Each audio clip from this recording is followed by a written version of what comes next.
Today Baba is giving us the Srimad to be pure, and Baba says purity is first. And in Satyug we are very powerful, so powerful that we rule over the whole world. But that power is inside. Yes, it is inside out. It's not based on what we have on the outside. And that power which is inside out comes from purity. And today I was just thinking, purity is the most difficult to define. So, peace is easy to define, love is easy to define, but purity is very difficult to define. And purity is a very powerful state. So the state of purity is a stage where you have the capacity of the lotus. Yes, so it is something within the lotus which enables it to stay clean despite the muddy water. Yes, it is that which is inside the lotus which enables it to stay clean despite the dirt and filth outside. So purity is that for the human soul. So when there is purity, then I can stay in an impure world completely unaffected. And where there is impurity, then everything on the outside starts affecting me. And there's a very simple law. Either you will affect something or it will affect you. And if something on the outside is affecting you, then you are the affected. You cannot influence it. So when you are influenced, you cannot influence. And Baba says that this is why the power of purity gives you the power to transform. Because when you have purity inside, and so if you have knowledge, you may have knowledge, but you cannot make the not knowledgeful if you don't have purity. So if you want to influence the environment, if you want to influence the other souls, and the only way to change is by influence. So you want to bring about any change in the world, this power is mandatory. Without the power of purity, you cannot bring about change. This is not within yourself, not outside. So this is why purity is important. It is the power of purity which allows you to stay uninfluenced and which allows you to influence the atmosphere, the other souls. So that's the power of purity. And Baba says, in Satyug you rule with the power of purity. What is in the king that everybody, treats them like parents? It is the power of purity. So it is that purity which makes you rule the world in Satyug.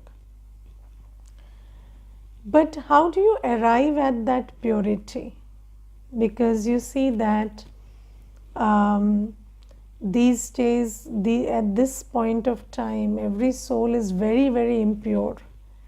So impure that even understanding purity becomes a big task. So how do we shift from this impurity to purity? And for that, Baba is giving a Shrimad. So the Shrimad that Baba gives is basically the Shrimad to become pure. And the more we internalize the knowledge, so today Baba points out that if you remember that I am the grandchild of Shiv Baba and the child of Brahma Baba, and technically we are all brothers and sisters because we are children of one God, then how can I criminally assault the other? So if a brother and a sister engage in lust, that would amount to criminal assault. And Baba says, you are brothers and sisters, because we are all children of, grandchildren of Shiv Baba and children of Brahma Baba. So Baba says, if you just, delve deeply into this aspect of knowledge, who am I, who do I belong to, and what is my relationship with every other soul, then this knowledge will give me the power to be pure. So so imbibing knowledge, because according to the truth, so the truth is that we are all children of one God, having fraternal relationship with each other by design. Yes, so by design we are all children of Shiv Baba, and here in Sangam Yug we are children of Brahma Baba. Shiv Baba adopted us through Brahma Baba, so we are all brothers and sisters to each other. So if we just hold this in our awareness, this would become a very good method. This would become a very good yukti, what we call in Hindi, to stay pure. And so purity is not, so purity is when we follow all of Baba's Shrimad, then the product is purity. So Baba has basically come to make us pure. So first thing is internalizing knowledge, whether it is this aspect of knowledge that we are basically brothers and sisters, or the aspect of knowledge that we are aiming to go to a world of purity, where there is no lust, so where there is no vice. So if my aim is that, then how can I engage in vicious action now? So even when we have clarity of our aim, that is to go to the world of purity, that power of internalizing that clarity of what my aim is, that will also give me the power to be pure.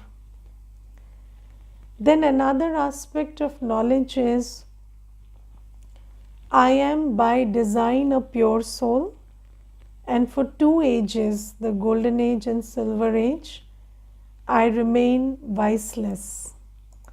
Yes, so for 2 ages, I have not been vicious. There has been no trace. There is no memory of vices in those 2 ages. So the more you churn the Swadershan Chakra, then you get the power of purity, because you remember, you are always remembering that stage of your existence or that part in your drama where you're completely pure.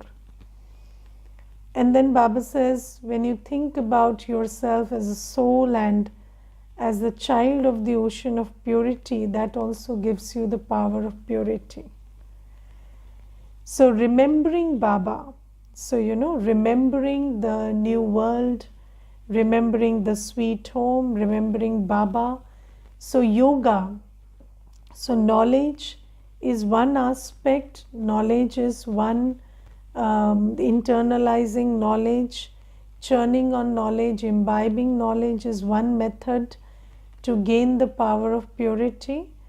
Then second thing is having yoga. When you remember your pure stage in the soul world, when you remember Baba, the ocean of purity, and when you remember the 2 ages when we have been completely pure, that also gives us the power of purity. That reminds us of our pure stage, and it pulls us into the consciousness of purity. So, when you are soul conscious, when you are supreme soul conscious, which is remembrance of Baba, when you are in remembrance of the pure home, and when you are in remembrance of the pure world, then that, my consciousness is elevated to a pure dimension. So that's also, so yoga is a very important element of purity. So with yoga, with the ocean of purity, you become pure. So that's another aspect. Then Baba tells us dharana. So, impure, so not engaging in actions, body, mind and wealth. So, we have 3 things. So the body, mind and wealth is that through which we create karma. So if we do not engage in impure actions through the body, mind and wealth, then there is a simple law which says, if you don't use it, you lose it.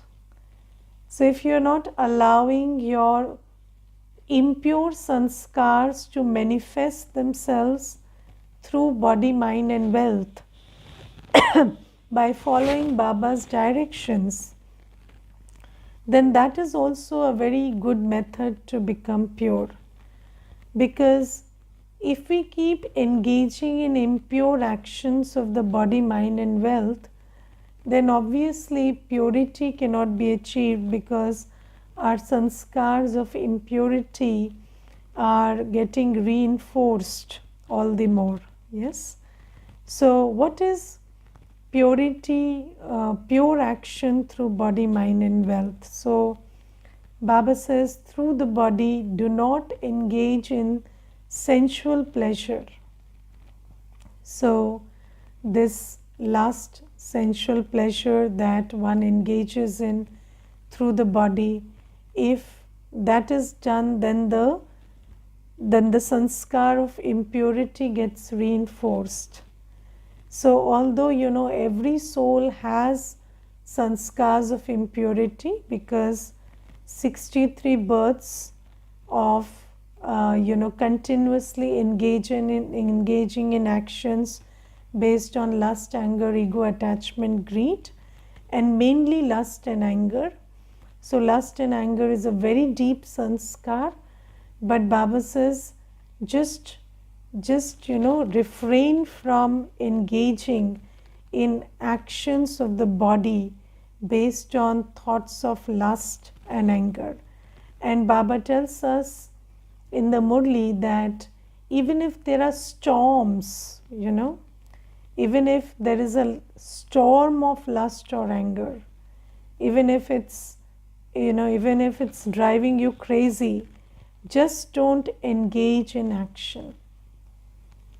That's the most important. So when there is a de-addiction program, this is the method. So you just deal with the storm. So you don't give in to the storm. So basically, vices are also like addiction. So it's, what is addiction? How is addiction defined?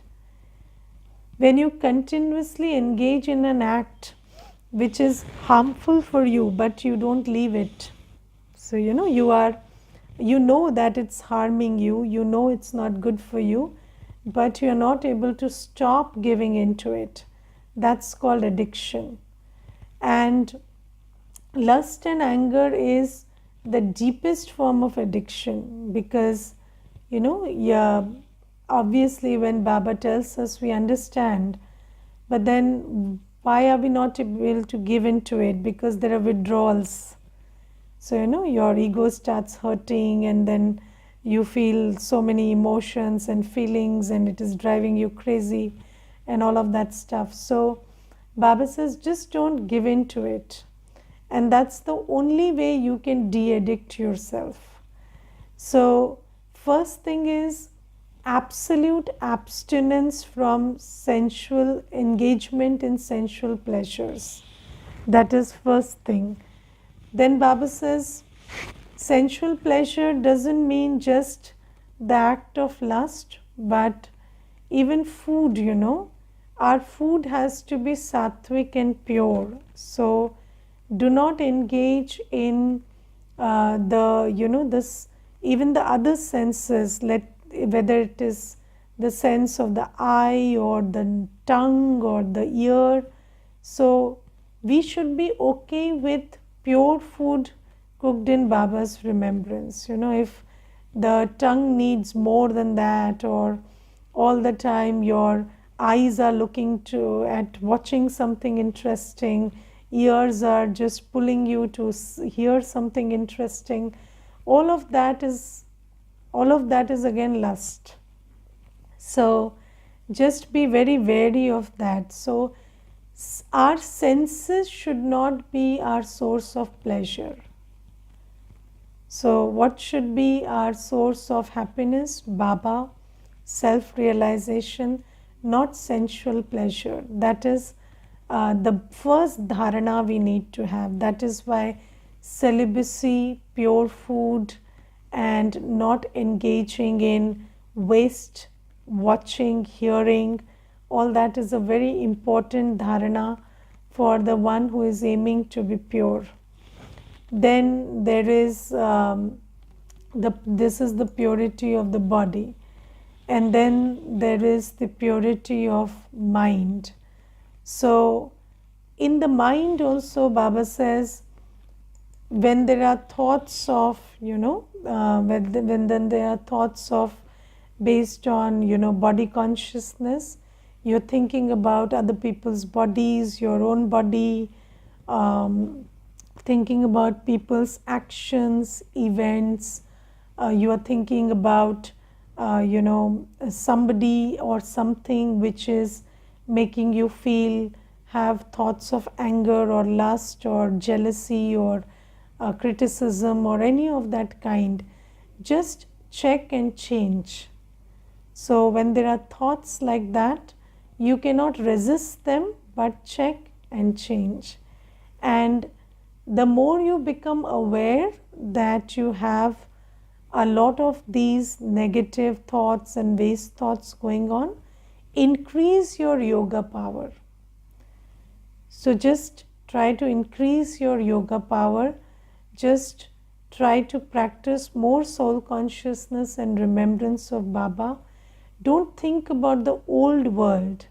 So if your mind and buddhi is tuned into the old world, the impure world, then thoughts of the impure world, which are thoughts based on vices, will fill your mind. That's why Baba says, to refrain from, to have purity of mind, it is very necessary to be man mana bhav, to remember Baba.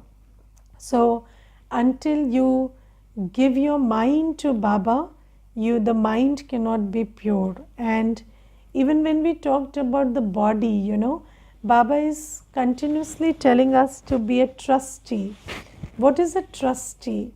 A trustee who is somebody who understands and who really believes. It's not just about telling Baba that, I am a trustee. No.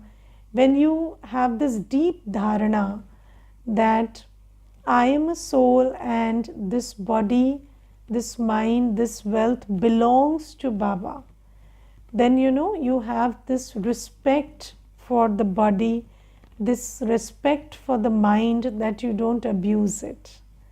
So, there is a very interesting association between ownership and abuse. And it is paradoxical, but you abuse that which you own. You don't abuse that which you don't own. So the moment you think that this is my body, then as soon as you have a moment of privacy, you start abusing it. So, even if somebody is a diabetic and he knows he will die or he will, suffer if he takes more sugar, he will not eat sugar in front of other people, but he will eat sugar as soon as he is alone.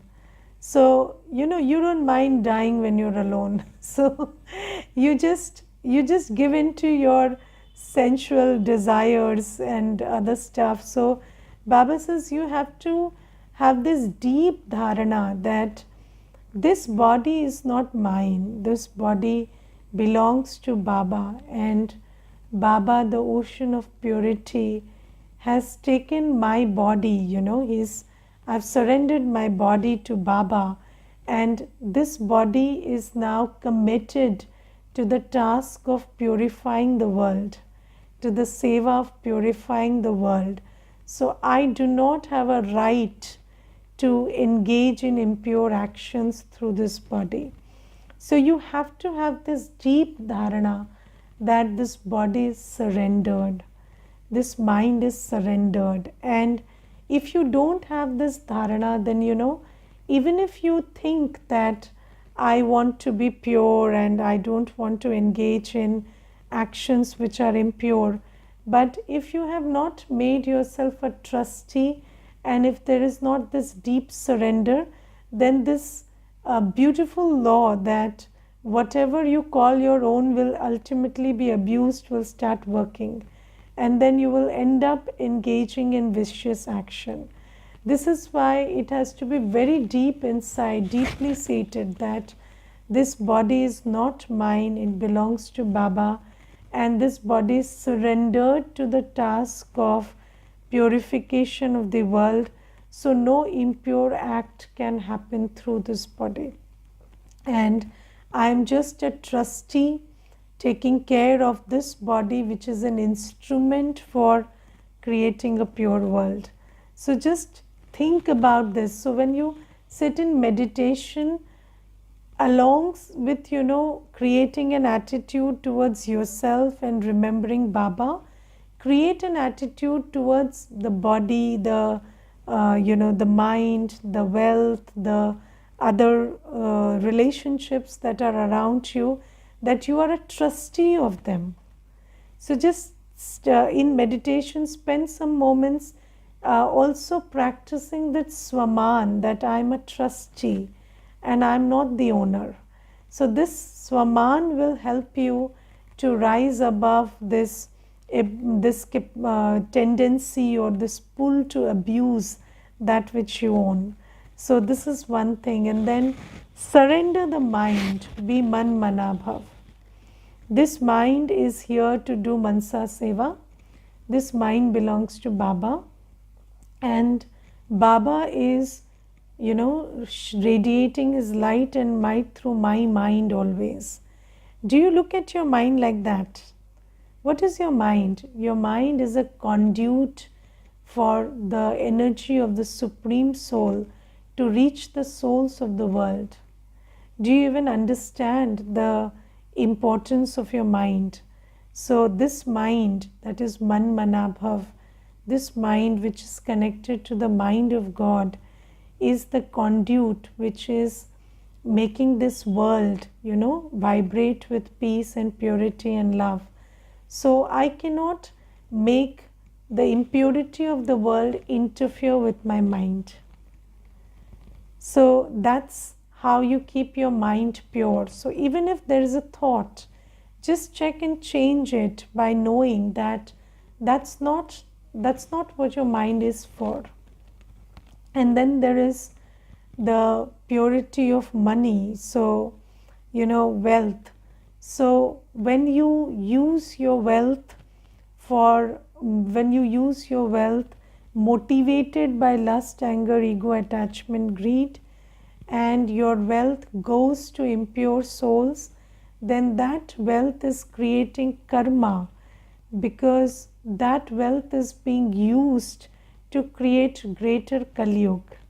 So this is why my wealth is surrendered to the task of creating a pure world, and my wealth is just for this purpose. All my money is for being used to create used for the task of creating angels from humans, deities from humans. So my wealth is for yajna seva. When you have this deep dharana, then you will be able to overcome the temptation, which Maya gives you to waste your wealth and use it for, pursuits of sensual pleasures, or, just give it away to impure souls because you are attached to them. So all that purity of wealth will also happen when you think about yourself as a trustee. And so you create karma through body, through mind, and through wealth. And when that karma is created, then those karma have consequences.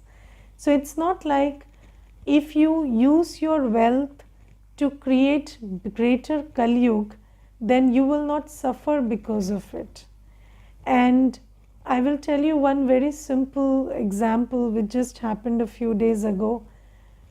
So there is this Kumar, and he got a job, and then, it's not like he doesn't do Yajna Seva. He does Yajna Seva also. He supports Baba's task also. But, maybe he does 20% of it or 30% of it. But 70% is with him. And then you see that that Kumar is earning a lot of money. These days, when you get a job, sometimes you get very high paying jobs. So that Kumar is earning a lot of money, but he does Yajna Seva also, but then he has a lot of money at hand also. And then you see what are needs. So you need 4 dresses, 5 dresses, not more than that. You need a small house, and you pay the rent. And so basically your needs are met in 10,000, 15,000 or 20,000 a month. But then all the extra money, what to do with that? So what he does is he keeps just all day, what he's doing is he's doing online shopping, so window shopping. So he will just open a website, see everything available there, and sometimes buy a thing or two or the other. And then if you keep doing online shopping all day, what will be your state of mind? So he started doing that. And then after some point of time, he thought maybe, I should invest my money in the share market. And then he started doing that share thing, and then he lost 5 lakhs in that. And then he was very heartbroken, and then he called me, and then he said, Didi, this money has driven me crazy. So I don't know, I always thought that money will solve my problems. But I think, when I didn't have money, I was very okay. But now I'm going into all the wrong things because of this money. And then I told him, why don't you think of yourself as a trustee? So, don't just think that, a portion of my wealth belongs to Baba. No. Whatever I have belongs to Baba. And even if you are not using it right now in seva, just have this attitude that this belongs to Baba. And even when you save it, you must know that, tomorrow when I go to Madhuban or to do something, or there's a big seva, then I will surrender it. But being a trustee will save you. And then, he started doing that, and now his life is so much better. So Baba says that, so being a trustee will save you from creating vikarma. Because energy in the body, thought, mind space in the mind, and extra wealth, these are the biggest sources of vikarma. And for a vikarmi soul, energy is always less, thoughts are always less, and money is always less, because you're a papi, so you are always tempted to do so much pap that the resources are never enough. But if you are on the path of purity, you will always feel that there is extra energy, extra capacity to think, and extra money. And if you don't think about yourself as a trustee, then that temptation Maya gives will make you create vikarma. So this is the dharana you need to be pure. So if you don't surrender your body, mind and wealth, then purity is not possible. So imbibing knowledge, remembrance, and then this dharana. And then the fourth thing is seva. So I've already covered seva. So seva also is the subject which makes us pure, because in seva, apart from the body, mind and wealth, our sanskars also get purified. So once you think about yourself as a sevadhari, then you purify your body, mind and wealth. That is one thing. But our sanskars also get purified, because you see, somebody who doesn't ever tolerate will tolerate for seva. So when you are a sevadhari and somebody is hurling insults at you, you will say, okay, if I shout back, then probably they will be discouraged from listening to Gyan, so let me just tolerate it. So it starts like that. And once you start using your powers and your virtues, because most people don't get an opportunity to use their virtues. So let's say in Lokik life, maybe you have created a position for yourself where nobody insults you. Yes, mostly in Lokik life, if you have conducted yourself with dignity, and if you have done a lot for others, or maybe maybe you are just rich, or maybe you are in a big position and nobody insults you, then there is no opportunity to tolerate. And there was this one brother, and he said that, so when I asked him, what seva do you want to do? So he's very, financially very rich according to the world. And then he said, I want to do, seva, something like, cleaning dishes, or maybe you just put me out at the gate of the center and I will be the watchman or something. So I said, why do you want to do that? So he said, because, when I'm standing there, people don't know who I am. So they will behave normally with me, and then I will have to use my power to tolerate, because I never need to use my power to tolerate. Everybody is always polite to me because of my position otherwise. So if I don't tolerate, if I don't accommodate, how will I grow? So I said, yeah, that's a very good idea. And he said, if I'm washing dishes, nobody will think, I'm a businessman, I'm wealthy or something. So maybe they'll just come and tell me, okay, you wash this also, or why are you not washing it fast? And then I will use my power to tolerate. So I would like that. So that was very sweet. And this is how, you in seva, when you are a sevadhari, you do what you're asked to do. Yes, so whatever seva you're given. And in that seva, maybe you don't enjoy the privileges of who you are in your Lokik life. And when that situation comes, then you have to deal with situations you usually avoid because of your power and position in the Lokik world. And that is a very good method to purify your sanskars.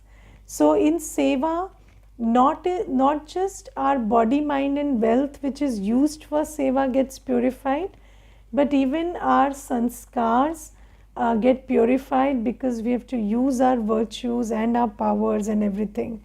And maybe you are in a role where you cannot be very sweet. You may be sweet inside, but you cannot be a sweet talker. Maybe you are in a role like that. But when you are a sevadhari, you can practice talking sweetly also. So you in seva, you are given many opportunities where you can use your skills, use your qualities, your virtues, your powers, which otherwise are very difficult to use. And until you use them, how do you master them?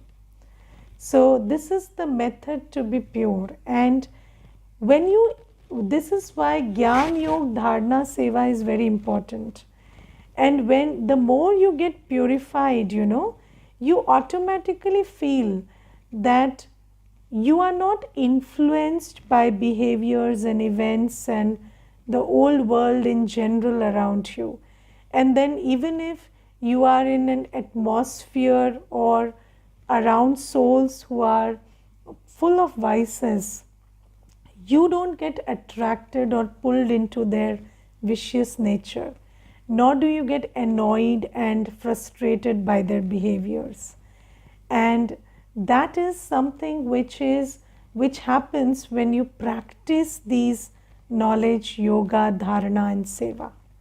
So this is why Baba is the purifier, and Baba is giving us the roadmap to purity. And the more we follow Srimad, the purer we will become. Okay? Om Shanti.